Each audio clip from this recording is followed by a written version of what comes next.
नमस्कार दोस्तों, जय श्री श्याम। अगर आप हमारे इस चैनल पर नए हैं तो प्लीज़ अभी हमारे चैनल को सब्सक्राइब कर लीजिए और बेल आइकन को प्रेस करना बिल्कुल ना भूलें। दोस्तों, हारे के सहारे खाटू वाले श्याम बाबा की जय हो। और आज हम उन्हीं बाबा की एक बहुत ही अच्छी और मनोरथ पूर्ण करने वाली कथा आपको सुनाने जा रहे हैं। जी हाँ दोस्तों, अगर आप ये कथा 11 पे सुनते, हर 11 पे अगर आप इस कथा को या रोज भी अगर आप इस कथा को सुनते तो देखिए आपकी लाइफ में कितना चेंज आएगा। जी हाँ दोस्तों, चलिए शुरू करते हैं हमारे खाटू श्याम वाले बाबा की कथा। लाक्षागृह की घटना में प्राण बचाकर वन वन भटकते पांडवों की मुलाकात हिंडिवा नाम की राक्षसी से हुई। ये भीम को पति के रूप में प्राप्त करना चाहती थी। माता कुंती की आज्ञा से भीम और हिंडिबा का विवाह हुआ, जिससे घटोत्कच का जन्म हुआ। घटोत्कच का पुत्र हुआ बर्बरीक, जो अपने पिता से भी शक्तिशाली और मायावीर था। बर्बरीक खाटू श्याम जी का नाम है।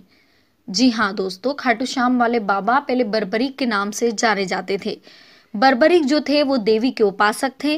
देवी के वरदान से उन्हें 3 दिव्य बाण प्राप्त हुए थे, जो अपने लक्ष्य को भेद कर वापस लौट आते थे। इसकी वजह से ही बर्बरीक अजय हो गए थे। महाभारत के युद्ध के दौरान बर्बरीक युद्ध देखने के इरादे से कुरुक्षेत्र आ रहे थे। श्री कृष्ण जानते थे कि अगर बर्बरीक युद्ध में शामिल हुए तो परिणाम पांडवों के विरुद्ध होगा। बर्बरीक को रोकने के लिए श्री कृष्ण जी ने गरीब ब्राह्मण बनकर बर्बरीक के सामने आए। अनजान बनते हुए श्री कृष्ण ने बर्बरीक से पूछा कि तुम कौन हो भाई, और कुरुक्षेत्र क्यों जा रहे हो। जवाब में बर्बरीक ने बताया कि वह एक दानी योद्धा है, जो अपने एक बाण से ही महाभारत युद्ध का निर्णय कर सकता है। श्री कृष्ण ने उसकी परीक्षा लेनी चाही, तो उसने एक बाण चलाया, जिससे पीपल के पेड़ के सारे पत्तों में छेद हो गया। एक पत्ता श्री कृष्ण के पैर के नीचे था, इसलिए बाण श्री कृष्ण के पैर के ऊपर ही ठहर गया। श्री कृष्ण बर्बरीक की क्षमता से हैरान हो गए थे और किसी भी तरह से बर्बरीक को युद्ध में भाग लेने से रोकना चाहते थे। इसके लिए श्री कृष्ण ने बर्बरीक से कहा कि तुम तो बड़े पराक्रमी हो, मुझ गरीब को कुछ दान नहीं दोगे।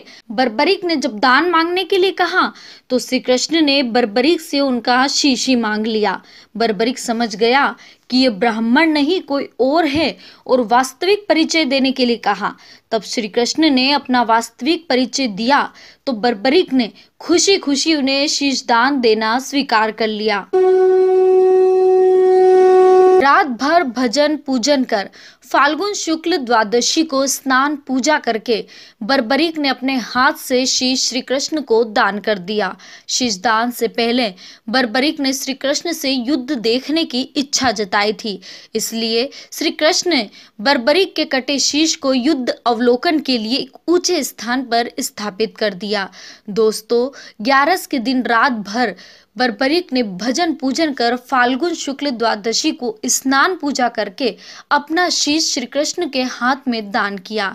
इसलिए माना जाता है कि 11 के दिन श्याम बाबा को लोग बहुत ज्यादा पूजते हैं और पूजना भी चाहिए, क्योंकि उस दिन उन्होंने रात भर भजन पूजन कर फाल्गुन शुक्ल द्वादशी को ही अपना शीश दान किया था।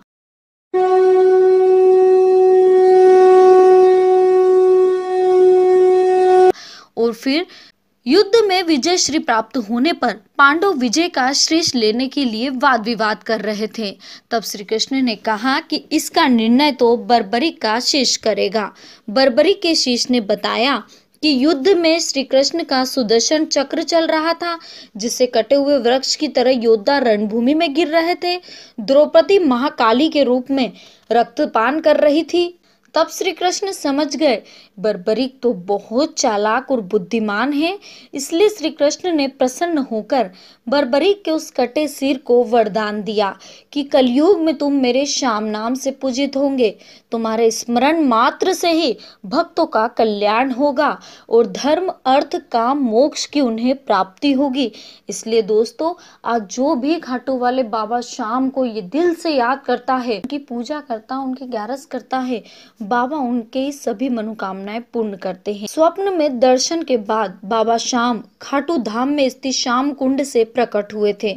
श्री कृष्ण विराट शालिग्राम रूप में संवत 1777 से खाटू श्याम जी मंदिर में स्थित होकर भक्तों की मनोकामनाएं पूर्ण कर रहे हैं।